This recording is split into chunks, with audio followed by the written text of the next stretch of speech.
innovation, ocean gardener. Framing the issue. In 2016, Vincent Chalias established the nonprofit, non-governmental organization Ocean Gardener in Indonesia in response to coral reef degradation.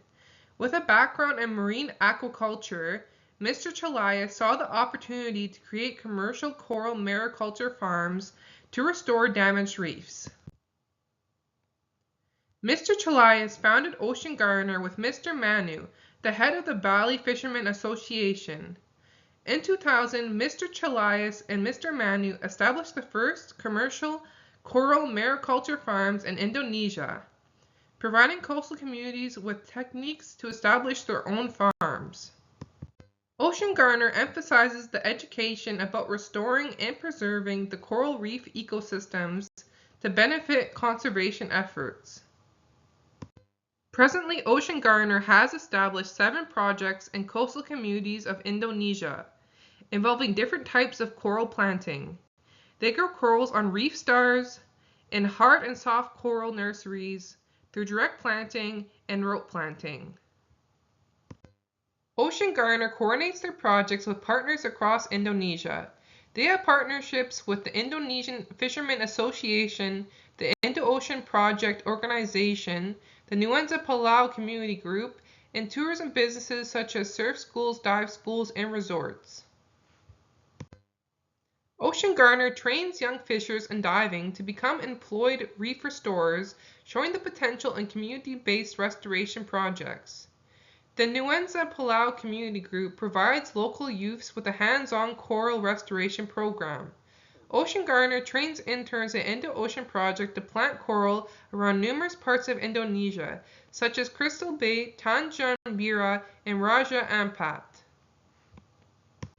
What does Ocean Gardener do? Within 21 months, coral reefs can be restored with support and donations. Ocean Gardener is funded by supporters and donations, which go towards monthly coral planting, maintaining coral nurseries, Drupelia snail removal, survey of degraded coral reefs, and training local communities. Donors can help plant a coral fragment for $50, 10 coral fragments for $125, and 200 coral fragments for $2,000. The process of planting coral. Coral fragments are harvested from mother colonies, which are accessed by foot or snorkeling to avoid the use of boats that may damage the corals. On land, coral fragments are added to all natural cotton rope. In one session, 500 to 1,000 corals can be prepared to be planted. A rope of 2 meters can hold up to 10 corals. Corals are planted in batches of 200, covering 30 square meters. One team installs hardwood stakes into the sea floor, while the other team strings the coral ropes to the stakes. Microfragmentation Institute. Ocean Gardener utilizes microfragmentation, where corals are broken into 1 to 5 polyps with a specialized bandsaw, producing clones 25 to 50 times faster than the normal growth rate. This technique is commonly used in artificial environments, while Ocean Gardener adapted this technique to be done in the ocean. Corals are fragmented on the beach or on boat. In protected waters over 30 degrees Celsius, baby corals can grow in the ocean nurseries. A limitation of this technique is that it focuses on fast-growing coral species, such as Acropora, lacking diversity of slower-growing corals. Drupelia snail removal. Removal of the Drupelia snail is a part of the routine maintenance that Ocean Gardener does to keep the coral reefs and nurseries healthy. This pest is found throughout Indonesia and causes the degradation of coral reefs. During dives, they are manually removed. One of the main reasons for the outbreak of Drupella snails is the overfishing of their fish predators such as the Napoleon wrasse. Fertilizers from runoff sewage increases nutrients and phytoplankton, which aids the survival of the Drupella snail.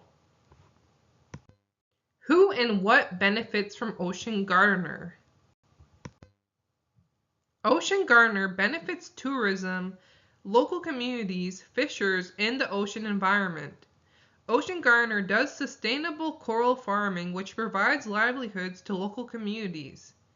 Restoration projects have educational value where tourists and locals can visit the nurseries to learn about coral reef restoration. Ocean Gardener partners with businesses to plant their own coral nurseries. For example, Mirex Resorts organizes community programs in Lihanu Village, where villagers are educated about how to farm corals to increase fish stocks. Rip Curl School of Surf and the Parama Beach Hotel Center established a soft coral nursery for diving and educational purposes. Sea Trek Adventure sponsors a coral nursery in Sanur Bali and holds a weekly volunteer project to clean coral nurseries and replant soft coral. Ocean Gardener helps train locals with water skills such as dive center staff in hotels and resorts. Nuenza Palau is a conservation community group in Nusa Penida comprised of fishers and locals. Ocean Gardener helps train members in coral restoration techniques. They have planted 30,000 corals. Sea Trees is a supporter of Ocean Gardener, which collects donations to plant corals in Nusa Penida. Planting corals in places such as Nusa Penida provides sustainable employment and supports local families. Planting coral creates a critical habitat for thousands of marine animals and can help support and rebuild fishing industries. Ocean Gardener is recently giving a 4-week scholarship course to young Indonesian marine biologists. After the course, some of the students went on to start their own coral reef restoration projects or to help with current projects. Ocean Gardener helps provide teaching materials in the Indonesian language to give organized talks in schools and villages about coral reef ecosystems and restoration. Ocean Gardener practices sustainable coral farming by maintaining the balance between organisms and their environment. Their farmed coral are harvested for coral restoration and to be sold as live coral specimens for aquariums. Ocean Gardener partners with village cooperatives and the Indonesian Fishermen Association. They monitor and fund community restoration projects for up to 3 years, giving them tools to continue the startup. Ocean Gardener has planted over 100,000 corals throughout Indonesia. Limitations. Community-based projects are key to long-term conservation and restoration. However, a lack of awareness can lead to a lack of engagement. According to a study conducted by Sebastian et al., one of the limitations are the lack of knowledge about coral restoration among fishers, marine protected area officials, non-reef users, and non-coastal communities. There's a lack of awareness towards climate change issues that affect coastal communities and marine ecosystems. Public forums can be used to spread awareness about current coral restoration projects. Youth of the community can be involved in coral restoration efforts to foster stewardship. Communication about coral restoration and conservation should be established in local languages and should offer English language training to break the language barrier. Attaining the support from business stakeholders like resorts, hotels, and dive shops, mentored by NGOs and MPA managers, make these projects possible. Challenges to scaling it up, out, and down. Scaling up. Those who live in coastal communities are more willing to support restoration because they depend on reefs for protection, for fishing, for tourism, and for enjoyment. Those who live inland are often not aware of the importance of reef ecosystems. Therefore, there should be more educational publicity in non-coastal communities to attain more support in restoring the reefs. Scaling out. Ocean Gardener is run through Indonesia. Ocean gardeners should reach out to other coral reef experts around the world to install restoration projects. Mr. Charlias has experience in coral restoration projects in Australia, Saudi Arabia, and other countries. He could reach out to other MPA officials to identify potential restoration sites and establish community outreach programs. The restoration projects will need to abide to the mariculture legislation of that country.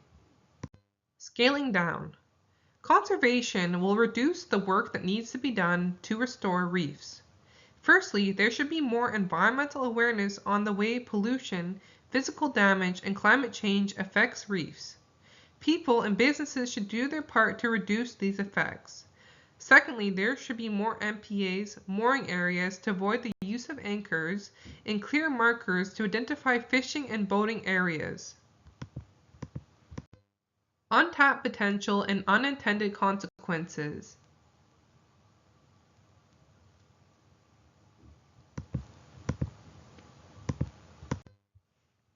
Ocean gardener can lobby for change on a local and governmental level to protect the coral reefs. Current legislation that protects human health and clean water can be used to protect coral reefs from sewage runoff, agriculture runoff, overfishing, and development. Coral reefs can be used in disaster relief programs since they protect coastal communities from storms and floods. On a local level, coral reefs can be protected through environmental impact statements, municipal zoning ordinances, public input into environmental plans, boating and fishing permits, and visitor green fees. Ocean gardener was one of the first to establish commercial coral mariculture farms in Indonesia. Coral farming helped the livelihoods of coastal communities during the economic devastation caused by the COVID-19 pandemic. Their restoration projects are used to sustainably harvest coral, attract tourism, restore fishing grounds, and employ locals. Key to realization and implementation.